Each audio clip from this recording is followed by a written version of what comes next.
Jagannath. Om Shanti. Very good morning to everybody. Yesterday, Sir C. Pranamkumar Mohanty, Director of Finance. Yesterday, Sir C. Subhash Chandra, Director, Prajapita Brahmakumari Ishwari Vishwavidyalaya, and B.K. Rukesh Nandini, Sister in Charge, Brahmakumari Unity Bhubaneswar, Sister B.K. Tapaswini, Sister in Charge, Brahmakumari Vijayanagar Bhubaneswar, and team members, and my colleagues. On behalf of Coach Training Center, I welcome all the guests, faculties, and participants for this one-day training program on art of happy living and empowering the self. Our Director of Finance, Sri Pranamkumar Mohanty sir, joined as Director of Finance with effect from 4th November 2023. Before that, sir,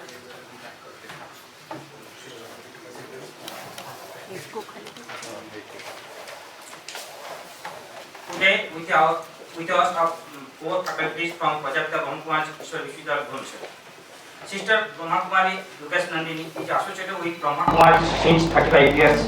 Due to her inclination for social service, she was inspired for spiritual service under the sweet guidance of Dadi Sandesh ji. Presently, she is the in charge of Brahmakumari Unity Bhubaneswar. She is faculty of PG Diploma, BSc and MSc in Value Education and Spirituality and MBA of Distance Education course from Annamalai University. She is a motivational speaker and management trainee. She has conducted programs in different industries, various organizations, including commercial organizations, banks, and educational institutions, universities all over and around India. She was awarded Nagarbandhu by Bhubaneswar Municipal Corporation in 2015 and by Rotary Club in 2008-9 and 2015. Sister B.K. Lima, Director, Bhubaneswar Subzone, Prajapita Brahmakumari Ishwari Vishwavidyalaya. Sister Lina invited the need for a giving environment to experience inner peace and stress-free life. She has started a project Retreat Center DRC near Bhubaneswar. Sister Lina has conducted spiritual outreach program for the local villages and schools around DRC. She has conducted many campus on Rajyoga Shivir in Bhubaneswar. Bhubaneswar, Mumbai, Mysore, etc. for propagating the concept of spiritual awareness. As a guest speaker, she has spoken many spiritual topics like self-management and leadership, mind management, stress management, strategic and success in several corporate and educational institutions. Sister Lina has awarded many prestigious awards such as Nagarbandhu Suman for her contribution to make the city clean and green, and award sponsored by Bhubaneswar Municipal Corporation. Honorable Chief Minister of Odisha, Sri Naveen Patnaik,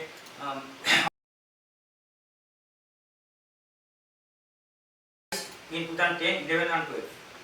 Sister B.K. Tapaswini, Center in charge of Brahmakumari Vijayanagar Bhubaneswar, dedicatedly serving in his spiritual organization from 1992 and has changed the lives of more than 1,000 individuals through introducing to godly knowledge, spiritual guidance and counseling, helping them to overcome depression, tension, sorrow and providing many practical solutions to face life's challenges. She received the Nagarbandhu Award from Honorable Chief Minister Sri Naveen Patnaik in 2017 for her dedication to service in Odisha. Brother B.K. Subhakumar Meher started spiritual journey from Brahmakumari since 2000. He is a bachelor in alternative system of medicine (MBBS) Alternative Medicine under Indian Council of Alternative Medicine 2008. He worked as a medical counselor and first aider in L&T, Environment, Health and Safety Department at Bhubaneswar, AIMS, National Air Council Organization, NACO, Odisha. He also worked as acupressure and magnetotherapy treatment in Odisha Swasthya Seva Sangha, Cuttack. He received award from Indian Cabinet Minister Sister Joel Oram for social work through yoga and nature therapy. Now I request Madam Seema Beura to present our course to the distinguished guests on the dais and faculties.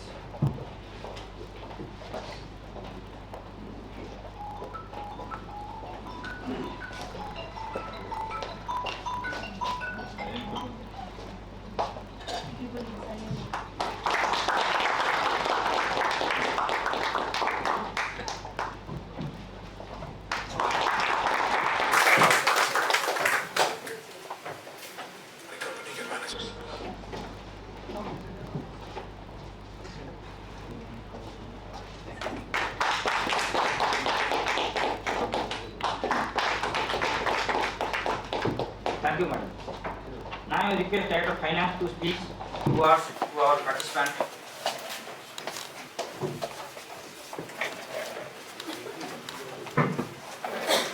Good morning. This is Subhash Raji, Director HR. Sister Durgesh Nandini and Sister Vidya Lina and all my participants of OHPC as well as all the participants from the Brahma Kumari. So today's topic is a very interesting subject, art of happy living and empowering the self. Because before coming to this particular session, I was just discussing with sisters that I glad to know that I came to know that actually this art of happy living, they are focusing on meditation. I myself also used to practice this meditation for the last 10 to 12 years, and I was just telling this meditation is the fundamental right of each and every human being. Unless and until we do this meditation, our consciousness will never grow. So rather I should, this art of happy living means, this art of happy living means happy, conscious living must be there. And the living also must be very joyful. Normally in Bhagavad Gita, Lord Krishna has very categorically has told the how to remain happy. It is only through Sthitoprajna situation. Normally what happens, when we are happy, something to my favorable things, something suppose I am getting, then immediately I am happy. The moment it is not to my liking, then immediately my mind is always going in a disarray. So I hope today's this class of art of happy living definitely will enhance our self, and also how to reach to this particular level of joyfulness at each and every stage. I think this particular seminar will definitely lead to that particular. I hope everybody will enjoy this particular class. I am not taking much time. Thank you. Thank you, sir. Now I request Director HR sir to speak few words to the August gathering.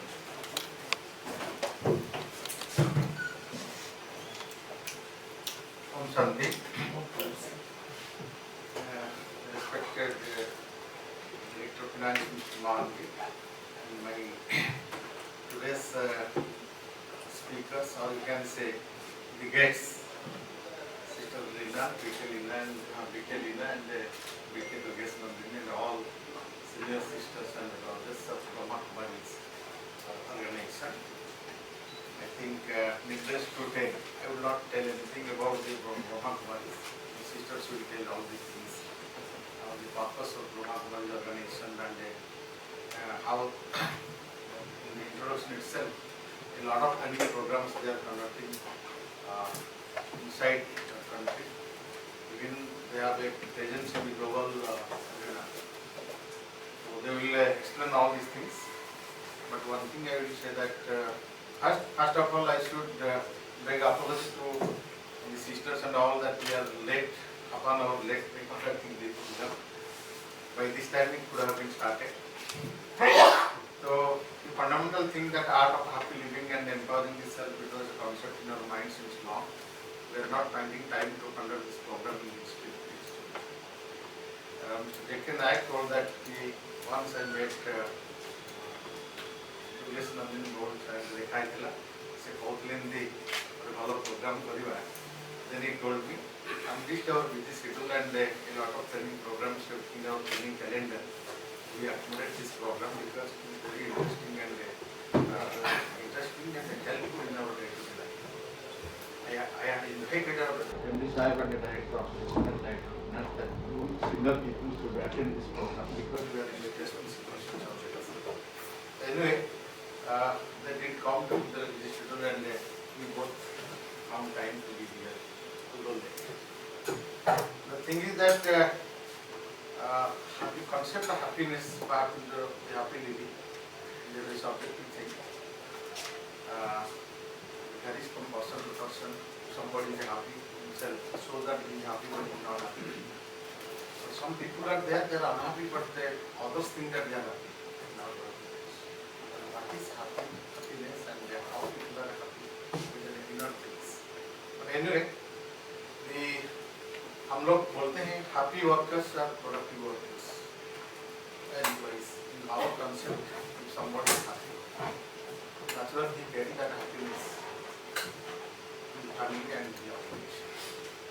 In our business, we find two things. One is home and another is workplace. Both are interrelated. That means a two-way traffic. This side is down, two sides are up. So if somebody is happy in the workplace, he carries that happiness to the family. Even if the family is happy, his happiness created inside the organization, it just doubles the happiness in the house. Even if the family is unhappy, the person is happy in the workplace and he carries that happiness to the his home. Unhappy home becomes happy because of his feeling and because of his happiness inside the family. Opposite is if somebody is unhappy in the family, he carries that unhappiness to the workplace and disrupts the total atmosphere. I think almost all have experienced it. I have experienced, so no need of experiencing it. So happiness is both in the house and the organization of career, earning of money, earning of bread and all. So let us be happy. करने से भी happy नहीं हो सकते हैं. But why you are, despite all these things, we are unhappy, and we are running after happiness, but is going distance and distance. The sisters will explain in detail. So I should not say time is already over. So let us be happy. Try to be happy. And when we will be happy, we will be satisfied. And when we are satisfied, we will be then in the workplace, the production of generation will be higher. Generation will be more. And when generation or production will be more, there will be productivity. And that productivity will lead to growth and development of the organization and nation. So the सबसे base है happiness. So how will we be happy? The sisters will take the entire session, the entire day. I think they will make you happy and will carry that happiness to the organization and the family. Thanks. Thanks a lot.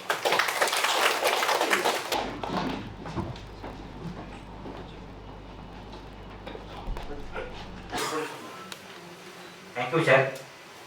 Now I request Sister Lina, Prajapita Brahma Kumari Vishwavidyalaya Bhubaneswar, to address few words to the men.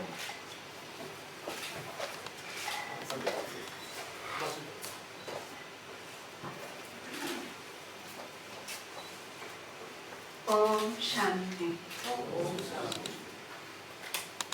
सभी बड़े प्यार से बोले ओम शांति। अब उसे experience करते हुए बोले ओम शांति। शांति की फीलिंग आई। बहुत अच्छा, आज यहाँ आके बहुत अच्छा लग रहा है।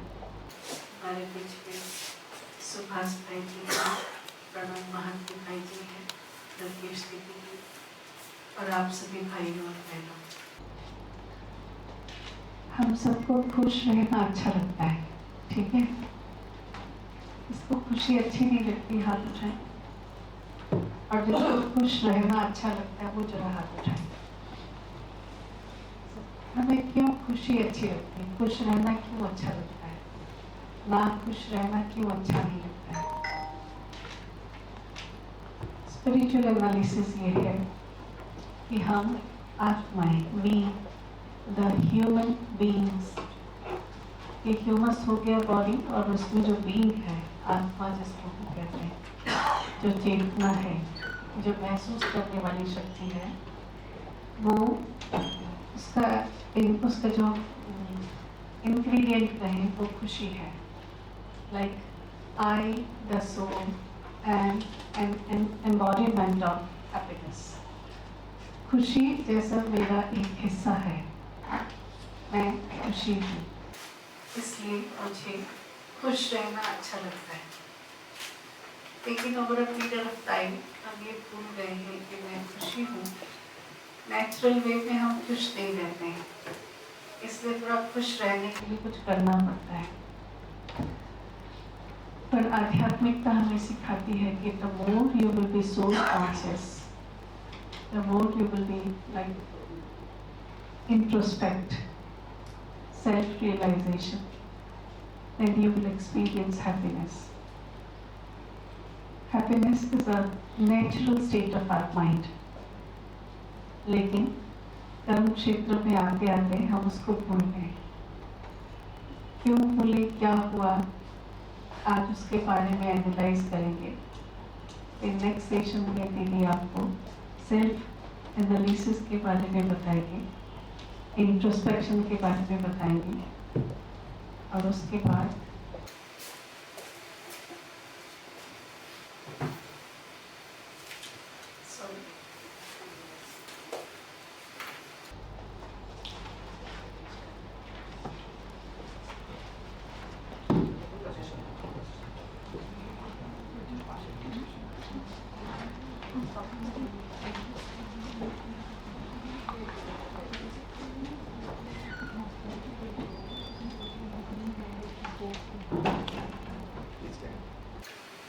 after the session.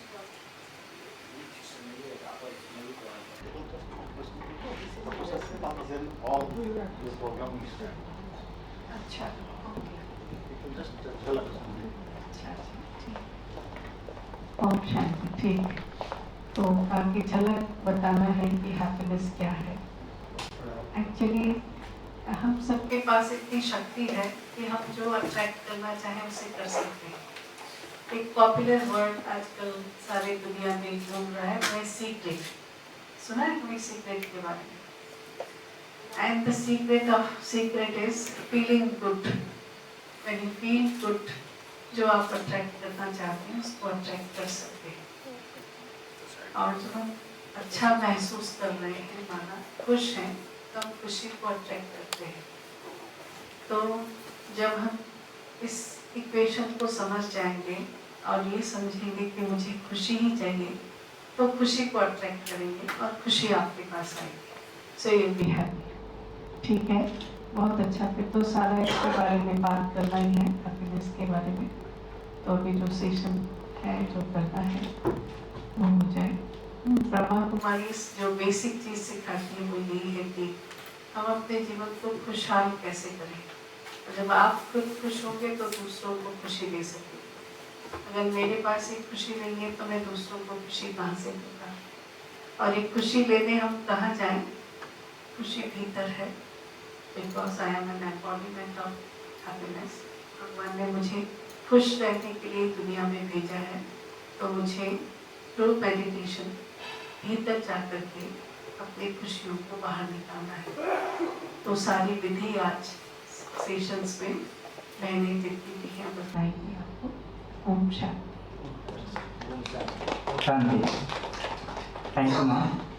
You are deeply motivated your speech, madam.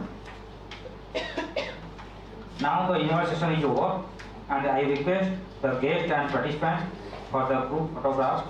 And after the photo session, after that, Sister P.K. Lina will take over the floor. Thank you. Om Shanti.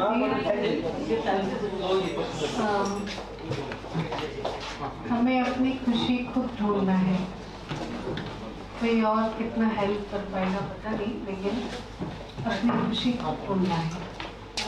इसलिए मैं आप सबसे एक कहानी शेयर करती हूँ और बीच बीच में पूछूंगी भी किसने कितना सुना और याद रखा।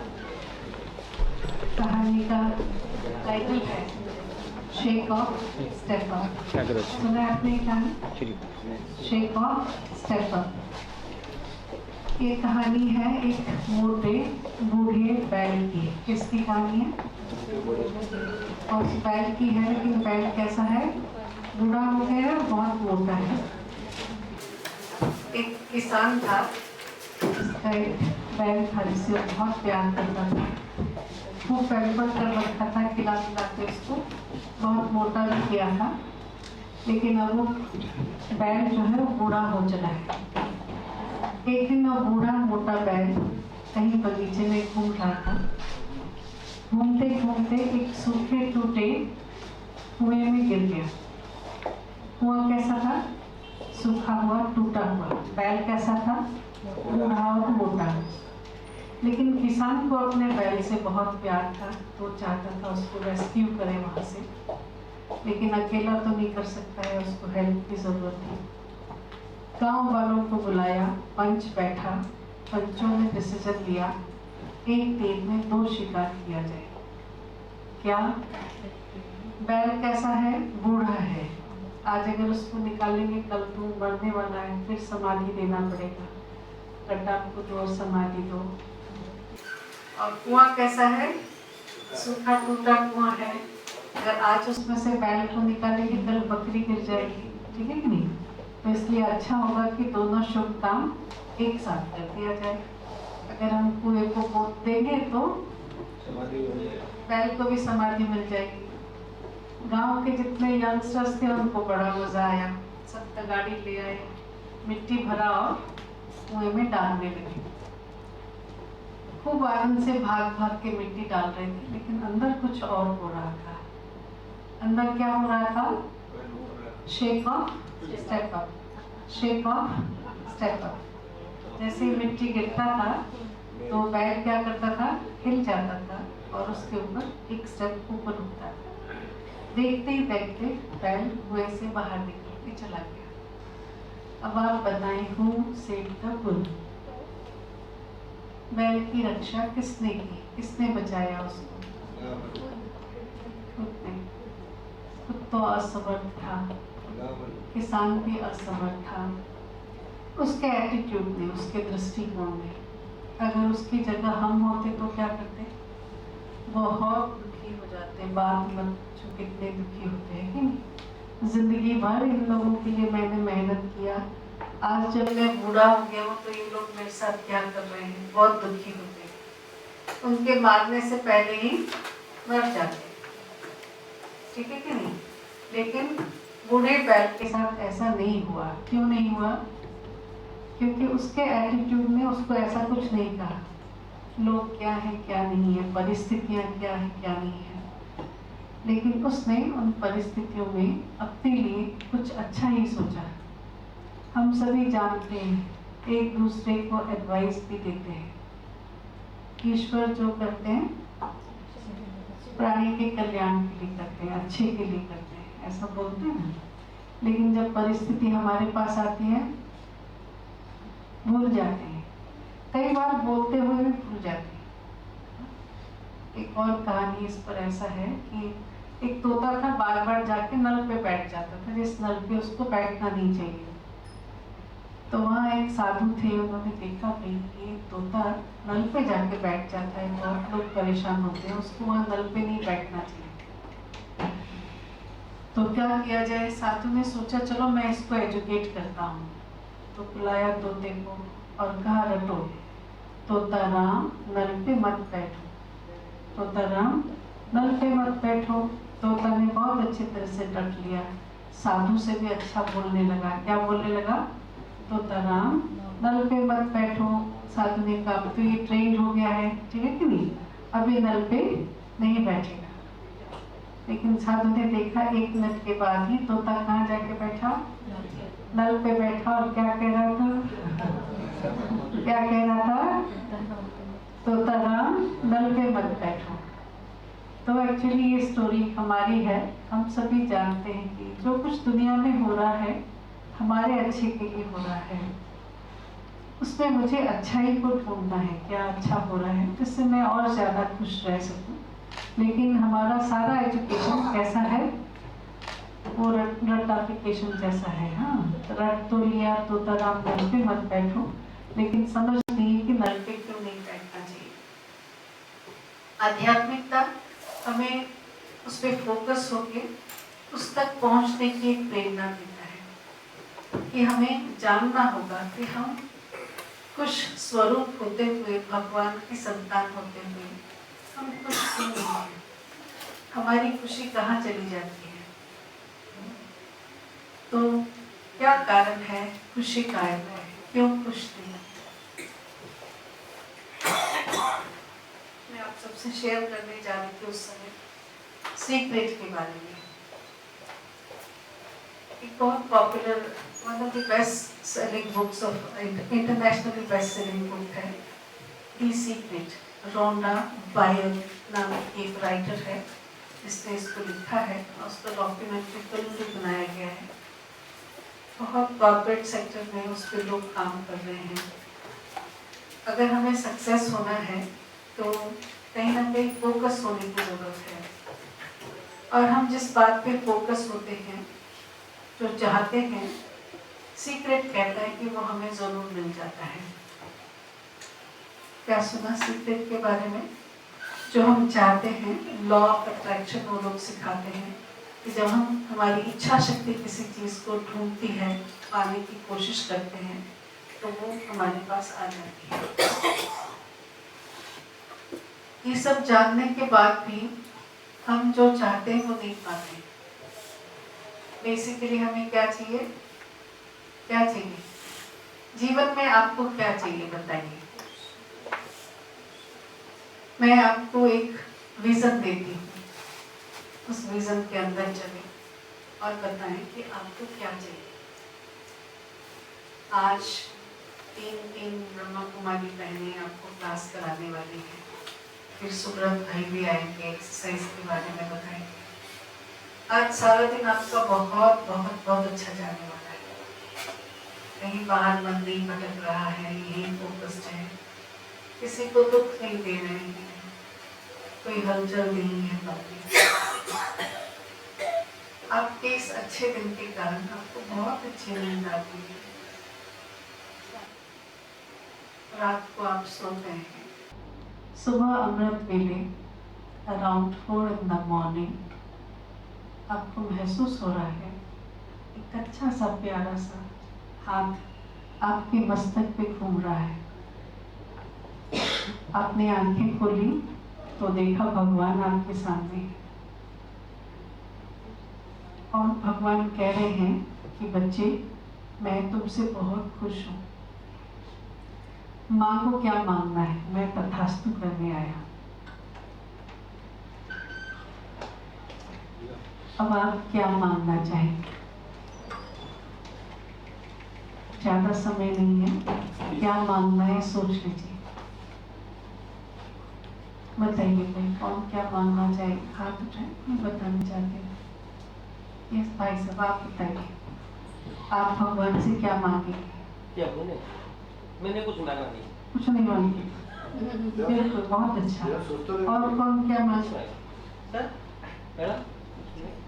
नहीं, और कोई क्या मांगेंगे? बताइए, आप लोगों में से कौन क्या मांगना चाहते हैं? भगवान से क्या चाहिए? खुशहाल जिंदगी। खुशहाल जिंदगी चाहिए, बहुत अच्छा। और क्या चाहिए? हेल्थ वाला हो। हेल्थ वाला हो। सुस्त रहो। सुस्त रही आपको सुस्त चाहिए। रहो, मन ठीक है। गुड। और क्या चाहिए? क्या चाहिए? एक घड़ी मांग लेते हैं, एक बंगलो मांग लेते हैं, कौन सा नहीं? एक साड़ी, एक घड़ी, एक गाड़ी, हाँ एक बंगलो, पता नहीं क्या क्या क्या मांगना चाहेंगे भगवान से, आप देख लीजिए। एक ये कि सोच करके आप जब सोचते हैं तो आप देखना, सोच के सोचना कि आप कभी ये चीजें नहीं मांगेंगे कि भगवान गाड़ी दे दो, भगवान गाड़ी दे दो, भगवान बंगलो दे दो, एक बेटा दे दो। जब आप सोच के मांगेंगे तो आप कहीं ना कहीं यही मांगेंगे कि भगवान एक खुशहाल जिंदगी हो। और उतना ही, थोड़ा और जब गहराई में जाएंगे तो ये लगेगा कि मेरे होने से दूसरों को खुशी हो, मैं ये चाहता हूँ। सुना? लेकिन हम फटाफट मांगते हैं, जोर जोर से मांगते हैं, लेकिन वो नहीं मांगते जो हमें चाहिए। इसलिए भगवान को कुछ देता जाता है जो आपको चाहिए, जो आपने मांगा है, लेकिन वो नहीं पा पाते जो हमें चाहिए। समझ में आया? ये सीक्रेट यहाँ इस प्रकार से काम कर रहा है। सीक्रेट में जो इक्वेशन उन्होंने बताया है बहुत सुंदर, जो कि आज हमारे पास टाइम है, मैं और आधा घंटा ले सकती हूँ, तो मैं आप सबको एक सुंदर सा सीक्वेंस बताना चाहूँगी। बहुत सारे लोग इस पे रिसर्च कर रहे हैं, काम कर रहे हैं, उसमें से अलग अलग टॉपिक पे मैं आपको बहुत गहराई से बता रही हूँ। मैं सब चीज़ों को थोड़ा थोड़ा लेकर के एक कंक्लूडिंग स्टेज आपको बताऊंगी। पढ़ाई का ध्येय सुनना नहीं है, भौरी भारी बढ़िया भाषण कर ले, बहुत भल लगला, वो नहीं। लेकिन अगर आप इस ध्येय से यहाँ बैठे हैं कि हमें रियली खुशी चाहिए, हैप्पीनेस चाहिए, और हमें उस खुशी तक कैसे पहुंचना है, तो ये आपको बहुत काम में आएगा। खुशी मेरे अंदर है और सीक्रेट कह रहा है कि आप जो चीज चाहेंगे वो आपके पास भाग के आएगा, क्योंकि यूनिवर्स का लॉ काम करता है। ये सारा कारोबार कैसे चलता है, उसके लिए मैं आपको 3 कहानियां बताऊंगी फटाफट, और उसके लिंक को बताऊंगी। कहानियां इसलिए कि आपको याद रहेगा, क्लैरिटी रहेगी, आप एक दूसरे से लिंक कर पाएंगे। हम में से कोई भी अंडर प्रिविलेज्ड नहीं है और किसी को भगवान ने ज्यादा कुछ बहुत नहीं दिया। हम सब एक पिता की संतान हैं। भगवान ने हमें सब कुछ बांट के दिया है। माना कुछ चीजें मेरे पास हैं, कुछ चीजें आपके पास हैं, लेकिन सबके पास सब कुछ भी है। हम सब भरपूर भी हैं और सबको एक जैसा प्रिविलेज मिला हुआ है। जो आगे बढ़ना चाहे, लाइफ में सक्सेसफुल होना चाहे, वो सक्सेसफुल हो सकता है। कई सारे एग्जाम्पल्स हैं। विंग्स ऑफ फायर किसने लिखा है? ये किताब है विंग्स ऑफ फायर, पापा APJ अब्दुल कलाम साहब ने लिखा है विंग्स ऑफ फायर। एक और किताब भी होगी, क्या है? विंग्स ऑफ फायर के साथ एक और भी किताब उन्होंने लिखा है।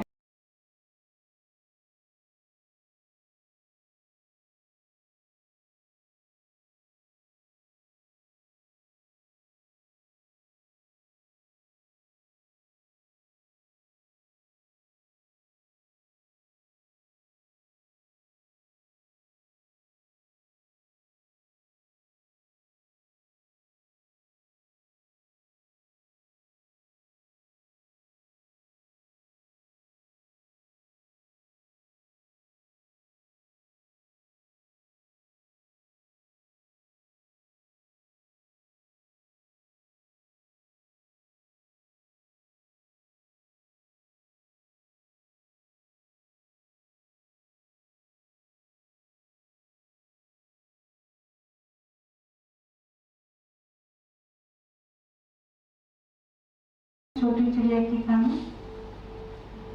एक बार जंगल में आग लग गई और उस आग को लगा हुआ देख करके बड़े बड़े जो जंगली जानवर थे, फैमिली वाले थे, अपनी फैमिली लेकर के पलायन करने लगे, जंगल से बाहर जाने लगे।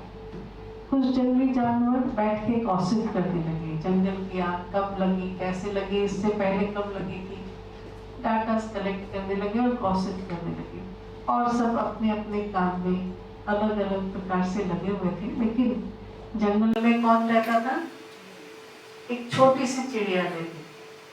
चिड़िया ने जैसे ही रियलाइज किया कि जंगल में आग लग गई, शुरू करके ऊपर उड़ गई। क्या ढूंढ रही होगी? पानी ढूंढ रही थी, जलाशय ढूंढ रही थी जहाँ से पानी लेके आ गई।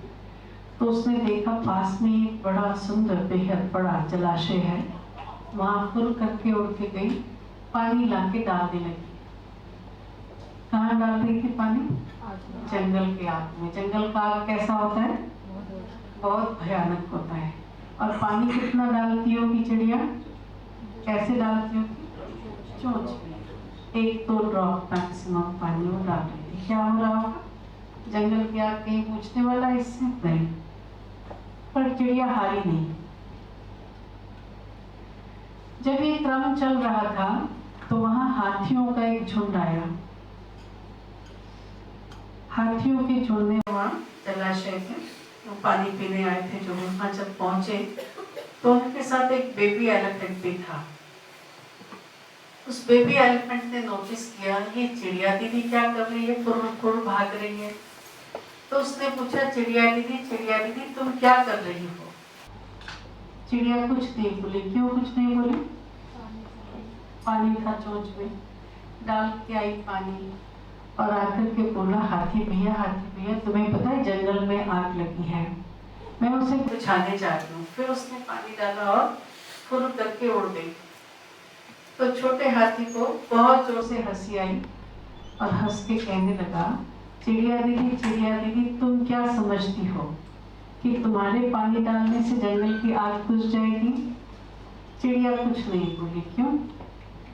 पानी था चोंच में, पानी डाल के और उसने कहा, हाथी भैया, मुझे ये नहीं पता कि मेरे पानी डालने से जंगल की आग बुझेगी या नहीं बुझेगी, लेकिन मुझे ये पता है कि जब कभी जंगल में आग लगने का इतिहास लिखा जाएगा तो मेरा नाम जंगल के आग लगाने वालों में नहीं आएगा, मेरा नाम जंगल की आग को देख के पलायन करने वालों में नहीं आएगा, मेरा नाम जंगल की आग को देख के गॉसिप करने वालों में नहीं आएगा, मेरा नाम जंगल की आग बुझाने वालों में आएगा।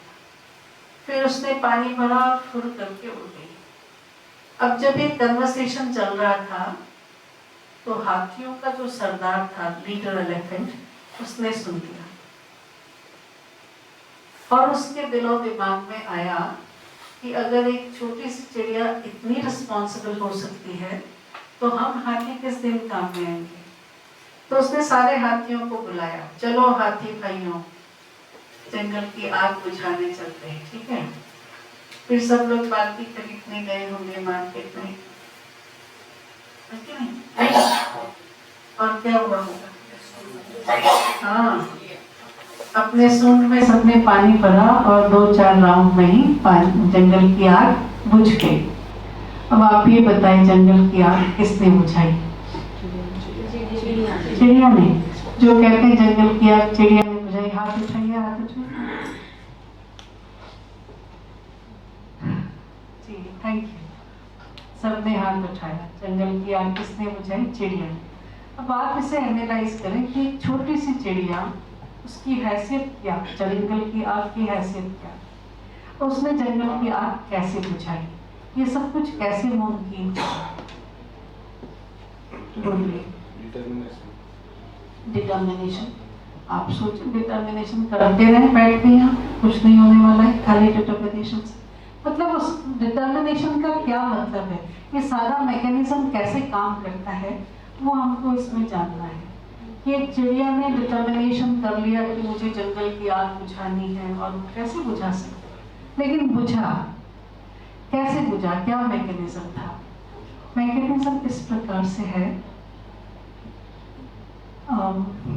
उसने काम करना स्टार्ट कर दिया।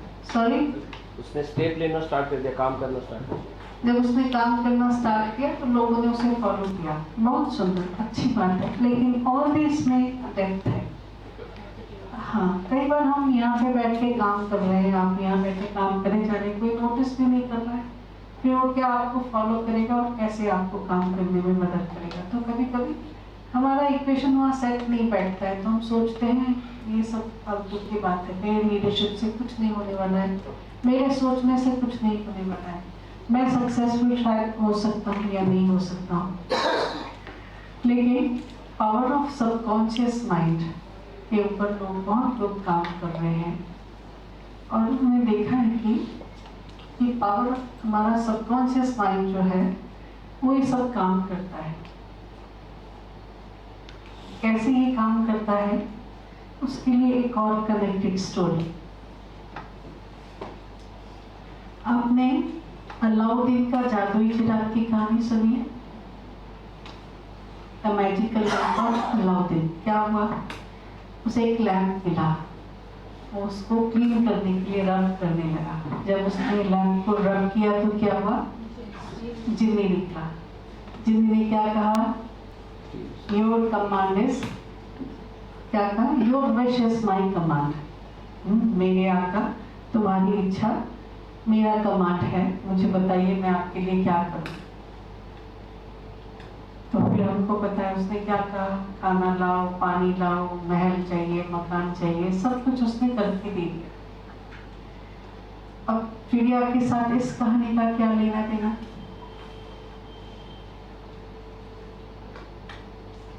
चिड़िया के साथ इस कहानी का क्या लेना देना? ये क्या है, अलाउद्दीन का जादुई चिराग। हम सबका एक कॉन्शियस माइंड है, ठीक है, जिससे हम सोचते हैं। हम सबको अपने कॉन्शियस माइंड का पता है, अच्छी तरह से पता है, मेरा मन क्या सोच रहा है, कैसे सोच रहा है, क्या कर रहा है, सब उसको समझ पा रहे हैं, ठीक है। आज मन बड़ा भारी है, आज मन बड़ा खुश है, आज मन बहुत जोर से चल रहा है, आज लग रहा है कि मैं ये काम कर पाऊंगा, आज बड़ा उमंग उत्साह है, कल बड़ा डिप्रेशन है। तो इसको हम समझ रहे हैं कॉन्शियस माइंड को। लेकिन जब बार बार हम फोकस्ड होकर अपने कॉन्शियस माइंड में कुछ कर गुजरने की सोचते हैं, फोकस्ड होकर, it's like rubbing the lamp. कौन इग्नाइट होता है उससे? सबकॉन्शियस माइंड इग्नाइट हो जाता है। हमारे सबकॉन्शियस माइंड का सोल ऑफ द यूनिवर्स के साथ एक डायरेक्ट कनेक्शन है। सुना? तो जब ये conscious mind, subconscious mind ignited हो गया, तो वो सोल ऑफ द यूनिवर्स के साथ कनेक्ट होकर के जो हमें करना है उसके लिए मदद इकट्ठा कर लेता है। सोल ऑफ द यूनिवर्स जो है वो टाइम के रेट्रोस्पेक्टिव वे में भी जा सकता है, रिग्रेशन में भी जा सकता है। समय की गति आगे की होती है तो पीछे भी जाकर के काम कर देता है, वहां कोई लिमिटेशन नहीं है, बस आपका विश और कमांड वहां जाना चाहिए, फिर वो काम करने लग जाता है। कैसे उसने काम किया? जब चिड़िया ने ये ठान लिया मुझे जंगल की आग को बुझाना ही है, तो पानी का सरोवर मिल गया। उसी ही पानी के सरोवर में कौन आ गया? हाथी आ गए। उन हाथियों के साथ एक बेबी एलिफेंट भी आ गया, जिससे चिड़िया का कम्युनिकेशन हो सके। जब चिड़िया और हाथी का कम्युनिकेशन हो रहा था तो किसने सुना? हाथी ने भी सुन लिया। ये सारा अरेंजमेंट किसने किया? तेरे वश में नहीं था, चिड़िया के वश में नहीं था, किसने किया? सोल ऑफ द यूनिवर्स ने किया, क्योंकि आप डिटरमाइंड हैं, आपने अपने सबकॉन्शियस माइंड को इग्नाइट कर लिया है। तो ये सारा सब कुछ मिल करके उसको हेल्प कर रहे हैं, और देखो उसको कार्य में उसको सफलता मिल गई। क्लियर हुआ? ठीक है, मतलब कहानी एक्सेप्टेबल है, ये इक्वेशन एक्सेप्टेबल है कि ऐसा होता है, लेकिन हमेशा क्यों नहीं होता है? बहुत जब हम कोई चीज को करना चाहते हैं, दिल से भी करना चाहते हैं, रात दिन भी लगाते हैं, बहुत मेहनत भी करते हैं, बावजूद उसके हम सक्सेसफुल क्यों नहीं होते हैं? ऐसा होता है, बहुत मेहनत किया लेकिन देखो सक्सेसफुल नहीं हो पाया, क्यों नहीं सक्सेसफुल? जबकि लॉ ये है, लॉ ऑफ अट्रैक्शन, सीक्रेट जो बताया, ये सीक्रेट है दुनिया का एक, कि जो चीज़ आप चाह रहे हैं करना और उस पर फोकस्ड है, कर गुजरने की तमन्ना रखते हैं, तो होके रहता है। फिर मेरे साथ क्यों ऐसा होता है कि जब मैं चाहता हूँ ये करूँ तो नहीं होता है? एक बड़ा सुंदर टर्म है फेथ, विश्वास, लेकिन उसका एक सुंदर सा और एक वर्ड है doubtless faith. I have faith, no doubt. Do I have doubtless faith?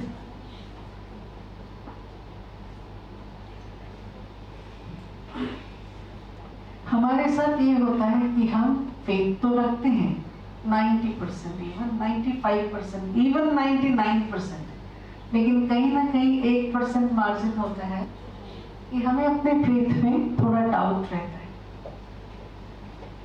जब हम डाउटफुल फेथ रखते हैं तो वो कंप्लीट काम नहीं करता है, ठीक मोमेंट पे जाकर के वो कैंसिल हो जाता है। तीसरी कहानी सुनाने की आपको उसके लिए, ये तीसरी कहानी है कि इतना फोकस्ड होने के बाद, इतनी मेहनत करने के बाद, इतना कुछ करने के बाद हम सक्सेसफुल क्यों नहीं होते हैं? तो ये मैकेनिज्म क्या है, उसकी एक और कहानी।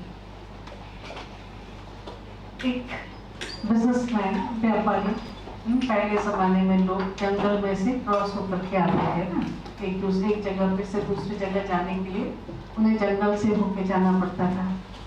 तो जंगल से गुजर के जा रहा था, बहुत थक गया था, रात भी होने वाली थी। तो जैसे ही वो जंगल से बाहर निकला, गांव के आसपास एक सुंदर सा पेड़ था, उसके नीचे जाके बैठ गया थकान दूर करने के लिए।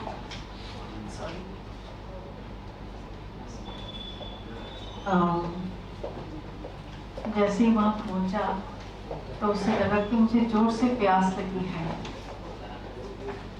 तो उसने कहा प्यास लगी है। जैसे ही ऐसे बोला तो पीने के लिए उसके पास बहुत सुंदर सुंदर पेय पदार्थ पहुंच गए।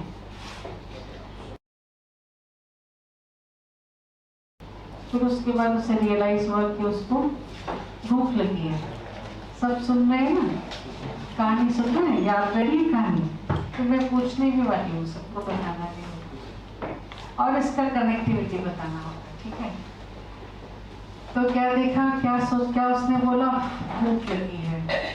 डिलीशियस फूड उसके पास आ गया, बहुत सारा जो वो खा सकता था, जो उसे अच्छा पसंद आ रहा था, पेट भर के खाया, पानी भी पी लिया, खाना भी खा लिया। फिर क्या हुआ होगा, उसको नींद आने लगी, विश्राम करने की इच्छा है। तो बहुत सुंदर एक आलीशान शानदार पलंग भी उसके सामने आ गया विश्राम करने, और उसके ऊपर कूद पड़ा, उसको नींद भी आ गई। नींद के अंदर उसको ख्याल आ रहा है, ये क्या हो रहा है, मैंने पानी मांगा पानी आ गया, खाने को मांगा खाना आ गया, सोने को मांगा पलंग आ गया, कहीं यहाँ कोई राक्षस तो नहीं रहता है जो मुझे खा जाएगा। फिर क्या हुआ होगा, एक राक्षस निकला, उसको खा गया। क्यों?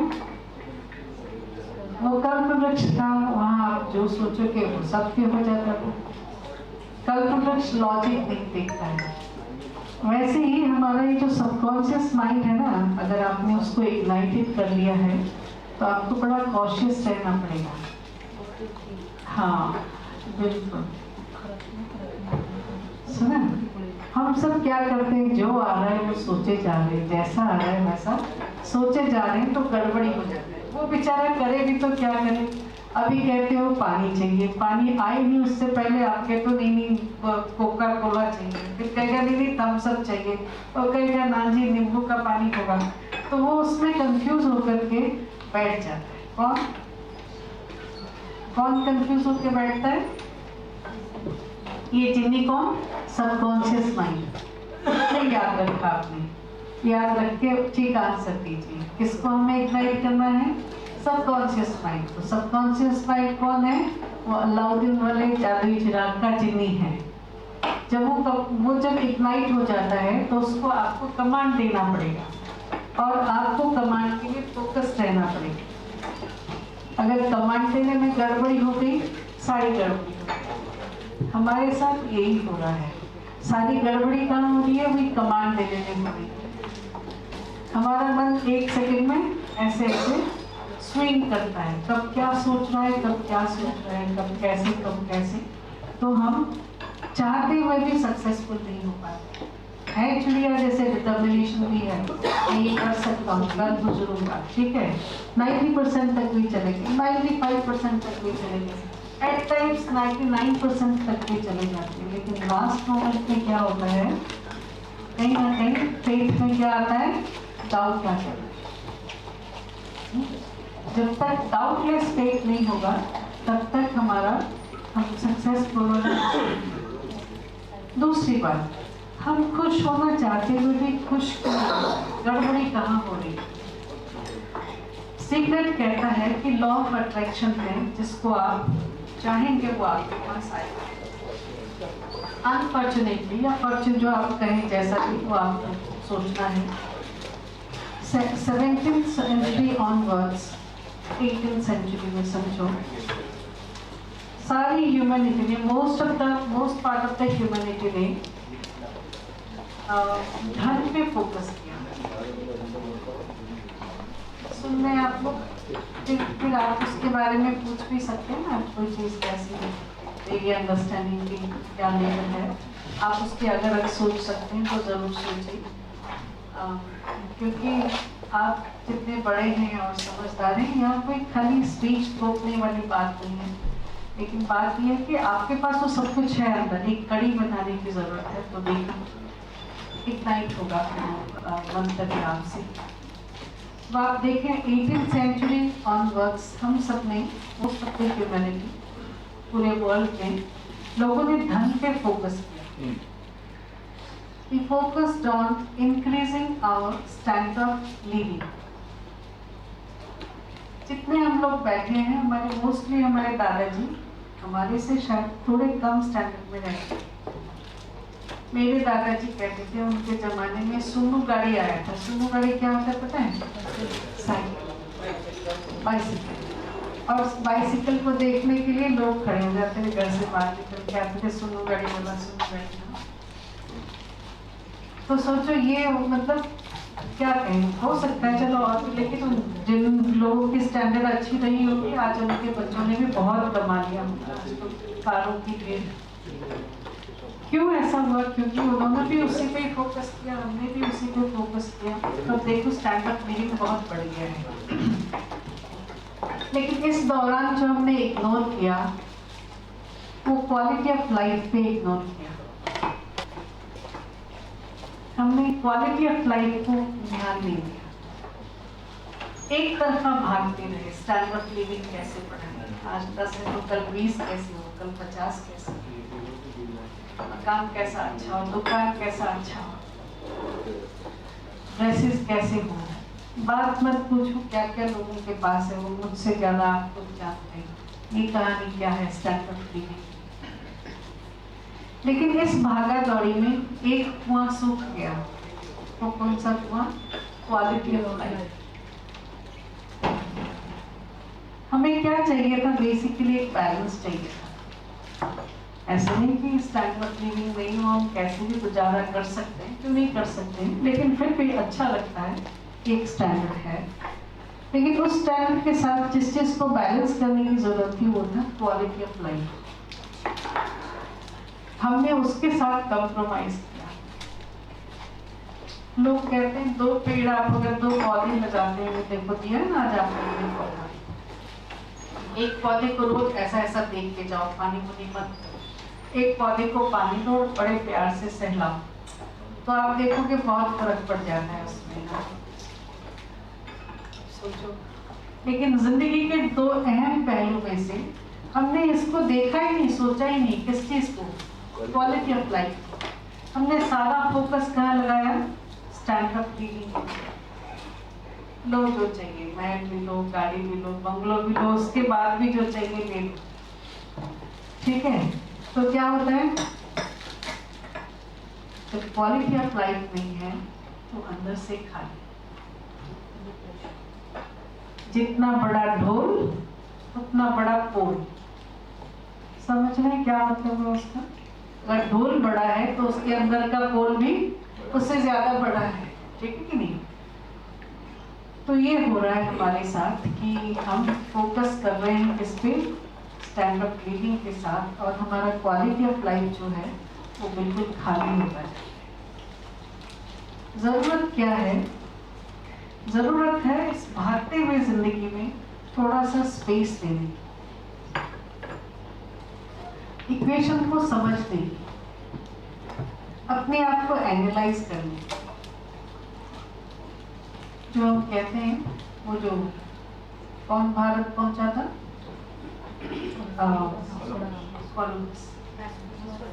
Vasco D gamma. कोलंबस भी जब उसने अपनी यात्रा शुरू की थी तो इतने बड़े समुद्र में उसके पास कोई मैप नहीं था, लेकिन क्या था? क्या था? दोनों के पास कुछ तो था। क्या था? कंपास था।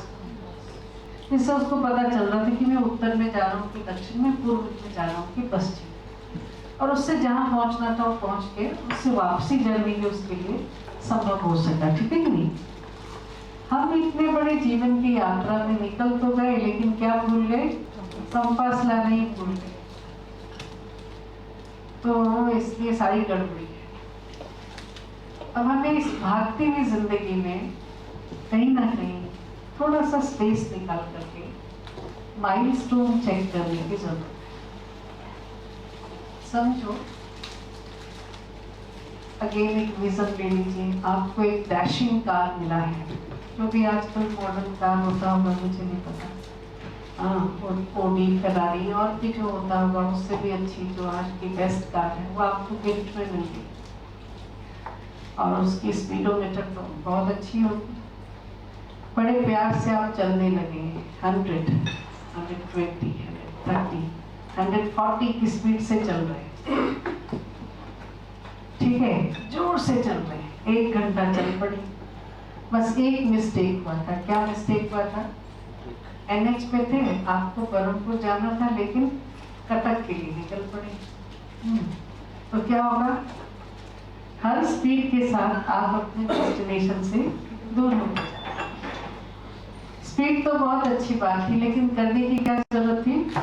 ये चेक कर लेने की कि क्या मैं राइट डायरेक्शन में जा रहा हूँ। तो हम भी जिंदगी में बहुत जोर से भाग रहे, बहुत अच्छी बात है। अच्छे नस्ल का घोड़ा ही जोर से भाग सकता है। आप भाग पा रहे हैं, माना आप अच्छे नस्ल के घोड़े हैं, कॉन्ग्रेचुलेशंस, बहुत अच्छा। लेकिन किस चीज की जरूरत है? खाली खड़े होकर के देखने की जरूरत है, am I on right path? मेरा डायरेक्शन सेटिंग ठीक है? जब हम इतना भी चेक कर लेते हैं तो भी जीवन में आगे जा सकते हैं। तो आज के इस हैप्पीनेस के जो बात हम कर रहे हैं, तो सबसे पहले तो मुझे ये देखने की जरूरत है कि मुझे खुशी की जरूरत है, वाकई जरूरत है। अगर जरूरत है तो मुझसे खुशी कोई नहीं लेके जा सकता है, खुशी मुझे मिलेगी। लेकिन इस खुशी को पाने की जो मेरी इच्छा है वो कितनी तीव्र है, कहीं डाइल्यूट तो नहीं हो जाती किसी और चीज से। मेरी प्रायोरिटी क्या है, मैं क्या चाहता हूँ, तो मुझे उसको एनालाइज करना है और बहुत अच्छी एक समझ रखनी है कि हर एक चीज का अपना अपना महत्व है और मैं जो चाहूँ मुझे वो मिल सकता है। ठीक है, एक और छोटी सी कहानी भी आप लोगों को बता दूं। इतनी सारी कहानी बता रही हूँ, याद रहेगा ना आपको? कोई लिख भी तो नहीं रहा है कहानियां क्या है। हाँ, एक दूसरे से कनेक्टेड, बैठ करके सेल्फ पॉन्डर करना, सोचना, फिर देखना आपको एक अच्छी सी कनेक्टिविटी मिलेगी। अब ये कहानी है कि भगवान बांट के कैसे देता है। मुझे तो सब कुछ बहुत कुछ कम दिया है, बहुत लोग हैं दुनिया में मुझसे बहुत ज्यादा उनको मिला है। या ऐसा भी हो सकता है कि मुझे भगवान ने बहुत कुछ दिया है, बहुत लोगों को कम दिया है। लेकिन आज देखना है कि भगवान कैसे बांट के देता है। एक बहुत बड़े बिजनेस टाइकून थे, सुना? और ऐसे लोगों को भाई उनका बेडरूम सोचो AC वाला होगा, अच्छे वाले गद्दे वाला बेडरूम होगा, लेकिन अक्सर ऐसे लोगों को नींद के लिए गोलियां लेनी पड़ती है ना। उस दिन उन्होंने गोलियां ले ली थी सोने के लिए, पर टेंशन इतना ज्यादा था कि गोली ने काम नहीं किया, नींद खुल गई। अब क्या करें? छत पे चले गए, स्ट्रॉलिंग शुरू कर दिया। जब आपको नींद नहीं आती तो आपको सबसे ज्यादा कौन डिस्टर्ब करता है? किसी और का खड़ाना, है कि नहीं? कोई और स्नोरिंग कर रहा हो आपके सामने तो आपको बड़ा बुरा लगता है, मुझे नींद नहीं आ रही है और ये खराटे ले लेके सो रहा है, ठीक है। लेकिन जब वो टाइकून, बिजनेस टाइकून ऊपर स्क्रॉल कर रहे थे तो नीचे से किसी के खराटों की आवाज आई। देखा फुटपाथ पे कोई सोया पड़ा है, तो दर दर करके आए नीचे और उठाया, देखा एक फकीर पड़ा हुआ है। उनको बड़ा आश्चर्य लगा, ना बिछाने के लिए बिछोना है, ना सिर पे सराना है, ना ओढ़ने के लिए ओढ़ना है, फिर भी ये व्यक्ति इतनी अच्छी तरह से सो रहा है। वो फकीर उठो, खड़ा हो गया, वो समझ गया कौन साहब है। कहा मुझे ये समझ में नहीं आता है कि तुम्हारे पास कुछ भी नहीं है, फिर भी तुमको इतनी नींद कैसे आ रही? तो उसने देखा और देखते हुए कहा, साहब वो ऊपर वाला है ना, सबको बांट के देता है। इसलिए वो तो बहुत हर्ट हुआ कि ये फुटपाथ पे बड़ा फकीर और कहाँ मैं, और ये कह रहा है कि ईश्वर ने बांट के दिया है। क्या बांट के दिया है, क्या बात करते हो तुम? कहा देखो जनाब, आपने सोना मांगा था, गोल्ड, तो भगवान ने आपको बहुत सारा गोल्ड दिया, सोना दिया है। मैंने सोना मांगा था और भगवान ने मुझे सोना दिया है, ठीक है।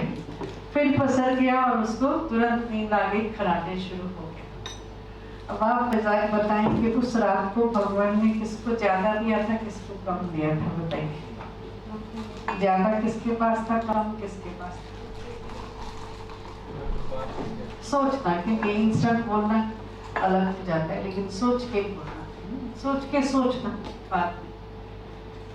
मतलब ये है कि हमारे पास जो कुछ है कुछ भी कम नहीं है, और ऐसा भी बहुत कुछ ज्यादा नहीं कि हम किसी और कुछ समझे नहीं और समझे कि मुझे बहुत कुछ मिल गया है। लेकिन जो कुछ है उसे मैं कैसे यूज कर रहा हूँ, कैसे जीवन में इम्प्लीमेंट कर रहा हूँ, क्या मुझे चाहिए वहां तक कैसे पहुंच रहा हूँ, वो महत्वपूर्ण है। ठीक, अभी तक कहानियां सुनी, अब थोड़ा स्पिरिचुअल बात कर लेते हैं। हम पहले आई हैं प्रजापिता ब्रह्मा कुमारी ईश्वरीय विश्वविद्यालय, स्पिरिचुअल यूनिवर्सिटी, जहाँ पे आध्यात्मिकता को पढ़ाई के रूप में पढ़ाया जाता है। तो ये पॉन्डरिंग रहा आपके लिए, सोचें इसके बारे में, मनन चिंतन करें, और उसके बाद देखेंगे आप अपने आप से पूछें कि हे मैं, मुझे क्या चाहिए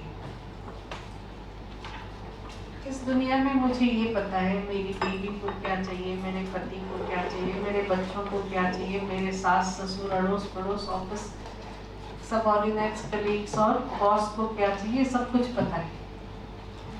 लेकिन एक बात का हमें कुछ भी नहीं पता कि मुझे खुद को क्या चाहिए।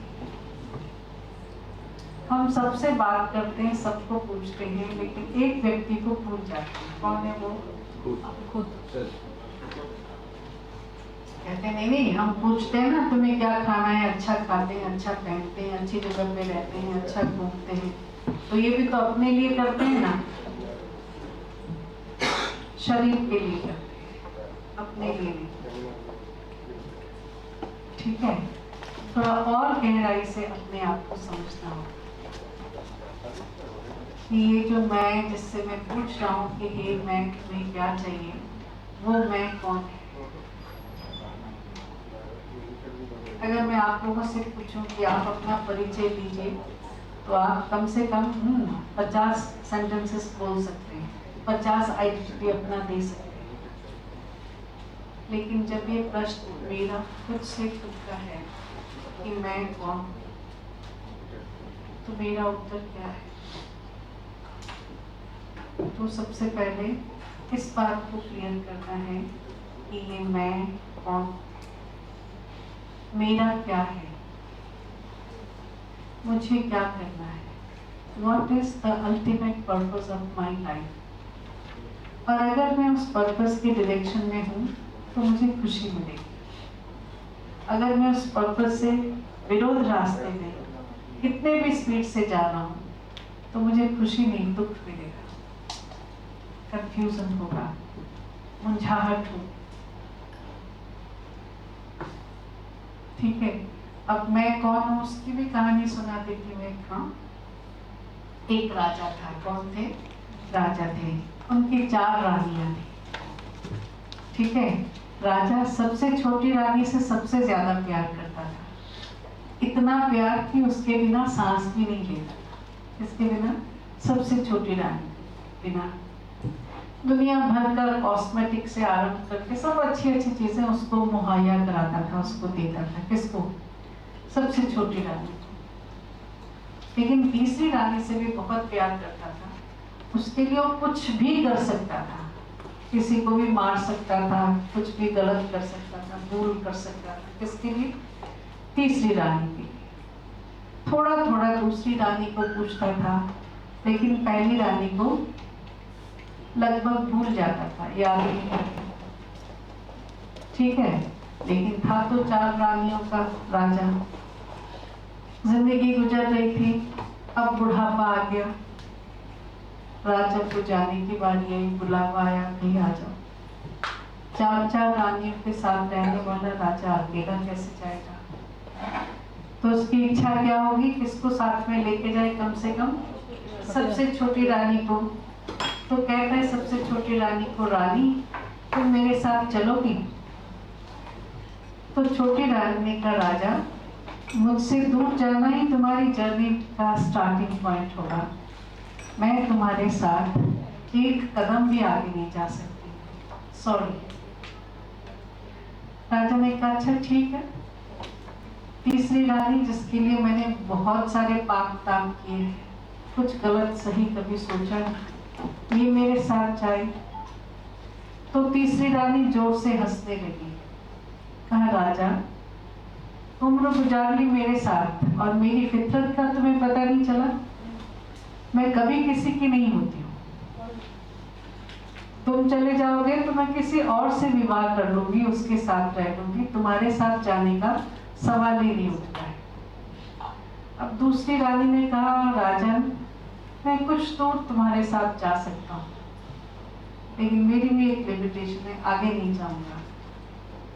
अब राजा ने पहली रानी को कभी पूछा ही नहीं तो क्या पूछेगा, लेकिन पहली रानी खुद राजा के पास आई और बोला राजन तुम्हारा हाथ पकड़ के दुनिया में आई हूँ और तुम्हारे साथ ही जाने वाली, मैं तुम्हें छोड़ के कभी नहीं रहती हूँ, तुम्हारे साथ ही जाने वाली।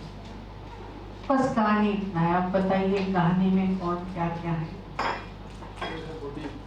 Body, senses, mind, conscience and decision.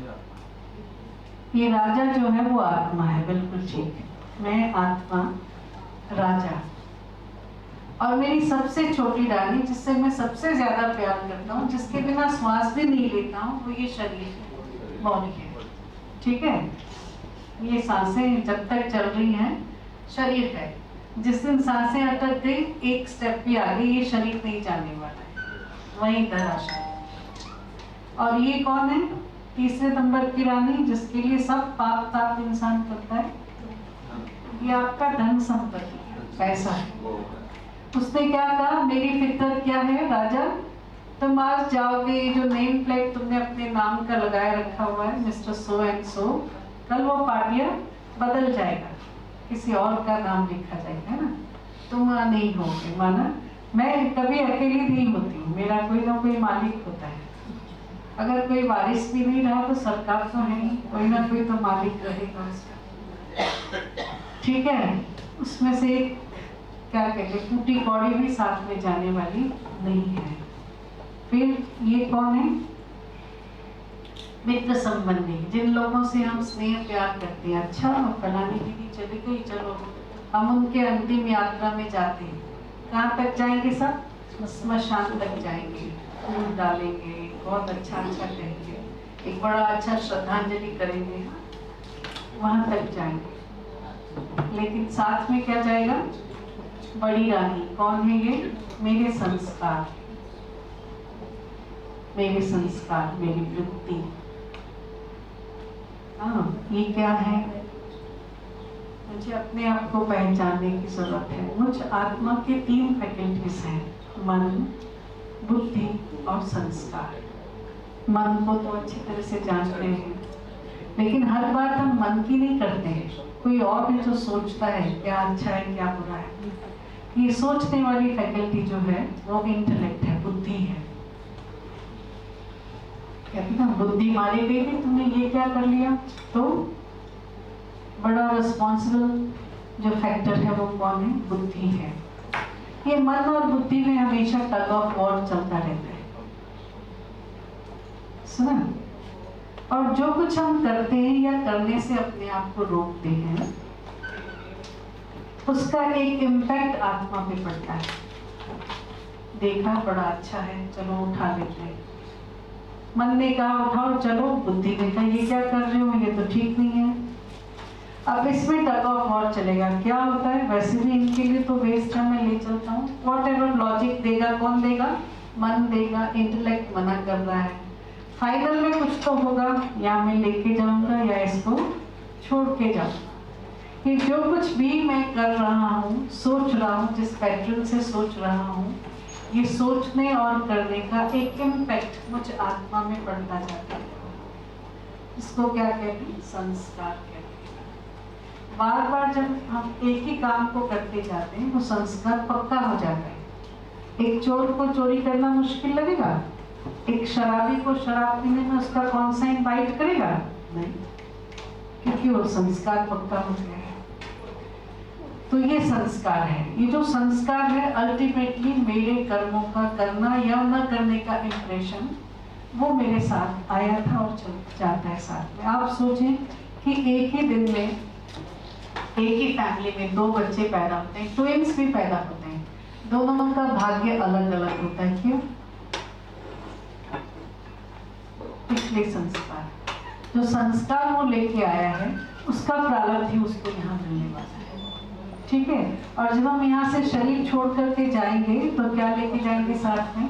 संस्कार लेकर के जाएंगे जो हम आगे आने वाले हैं। जब हम इन सब चीजों को समझ लेते हैं, गहराई से जान लेते हैं, इन सब का हमें एक ज्ञान होता है, जागरूकता होती है, तो उसके बाद इन सब चीजों को लेकर के हमें अपने आप के साथ बैठने की जरूरत है। सेल्फ एम्पावरमेंट के लिए हम सबको एक स्पेस की जरूरत है जो हमें खुशी दे सकता है, शांति दे सकता है, जो हमें चाहिए वो मिल सकता है। मोनोटोनस लाइफ जो है वो पटरी पे चल रही ट्रेन की तरह है। आपने ट्रेन की पटरी को कभी नोटिस किया? जहाँ जॉइंट होता है वहाँ थोड़ा सा स्पेस होता है। क्यों होता है? जब ट्रेन चलेगी इट इज बट नेचुरल कि उसमें प्रेशर पड़ेगा, प्रेशर पड़ने से एक्सपांशन होगा।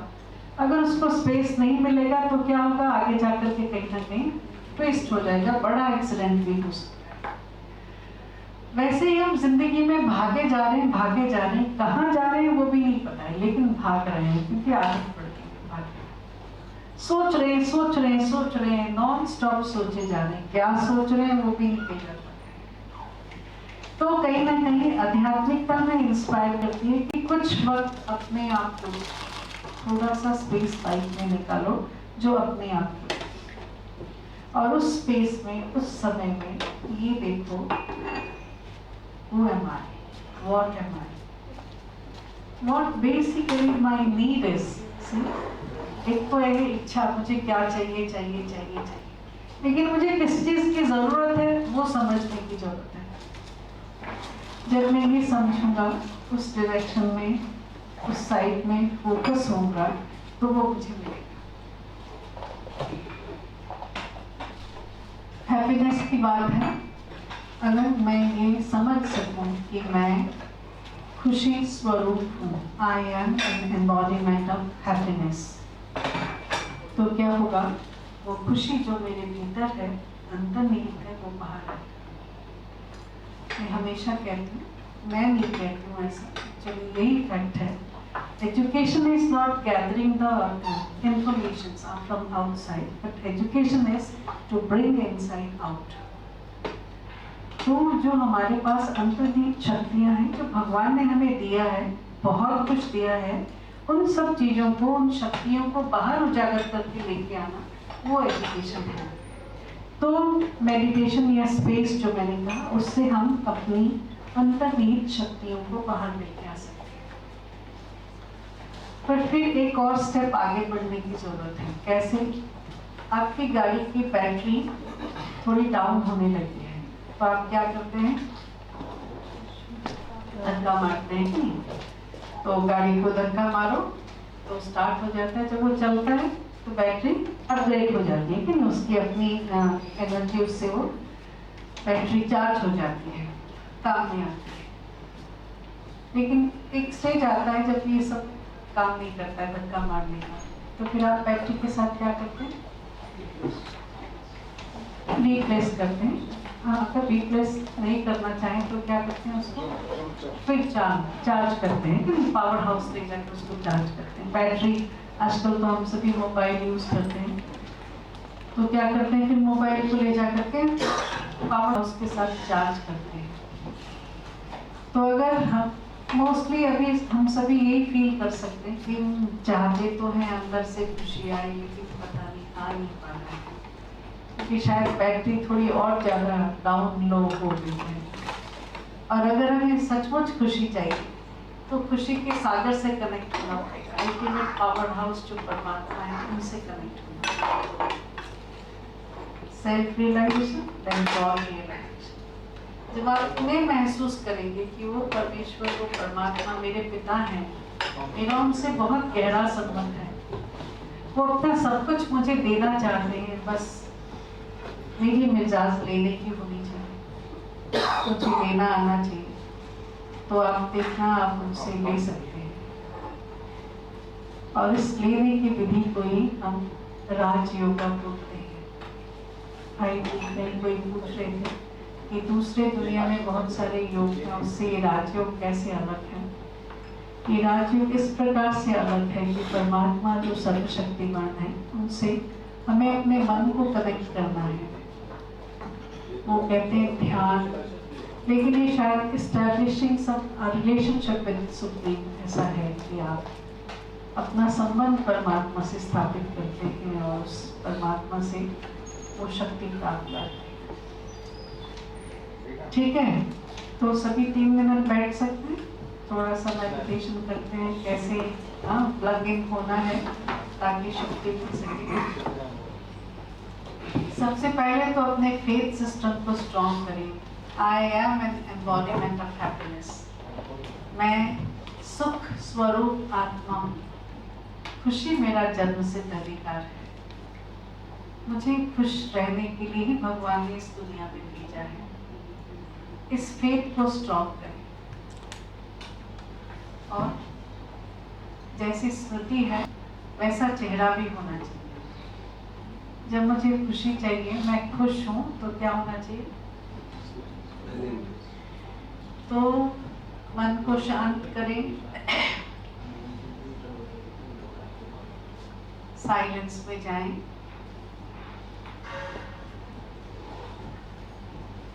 शरीर को हलचल से मुक्त, साइलेंस, फिर साइलेंस, मन को साइलेंट करें।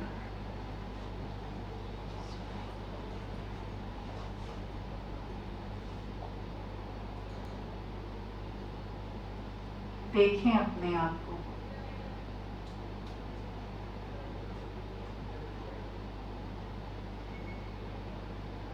I am human being। ये ह्यूमस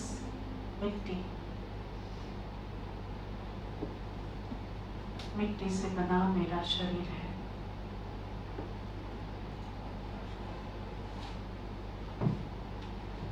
इस ह्यूमस में मैं बीइंग आत्मा, एक चेतना,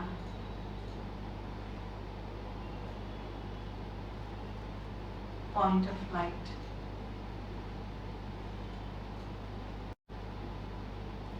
दीप शिखा की तरह ज्योति,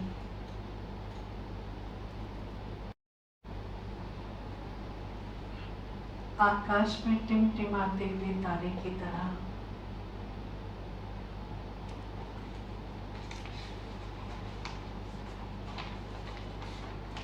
एक चमकता हुआ सितारा,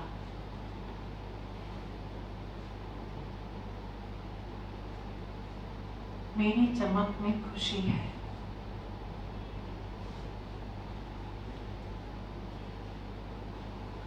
मैं खुश हूँ।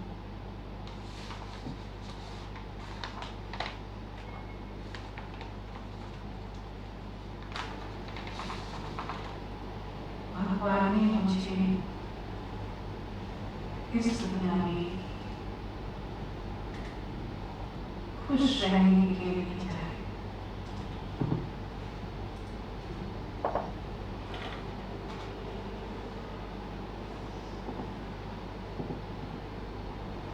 मुझे हर परिस्थिति में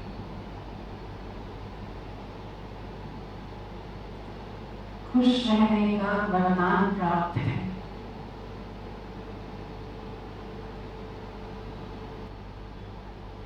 लेकिन भगवान ने मुझे फ्री विल दिया है।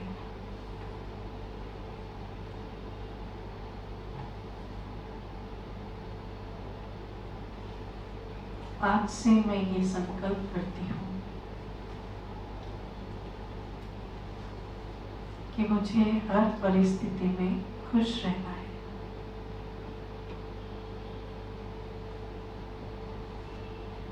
परिस्थिति पराई स्थिति है।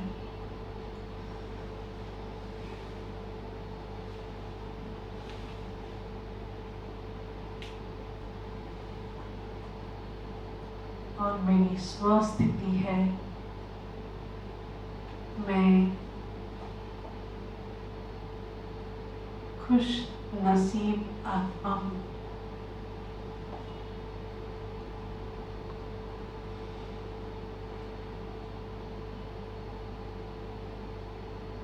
खुश नसीब माना जिसके भाग्य में खुशी है।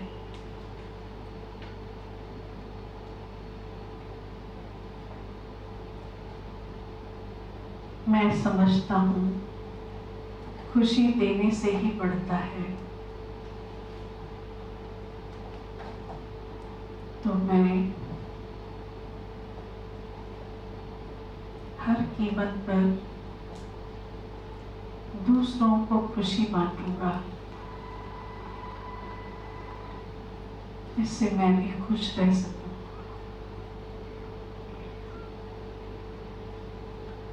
मुझे पता है मेरे पिता परमात्मा जो सदा कल्याणकारी है,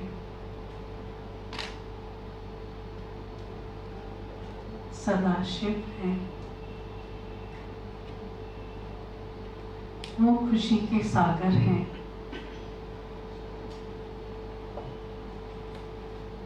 जब मैं आत्मा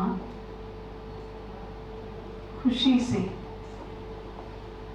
उनके साथ कनेक्ट होती हूँ,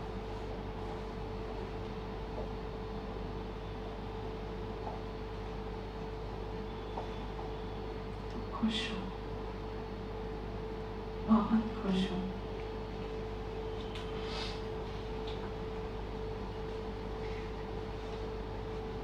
ओम शांति।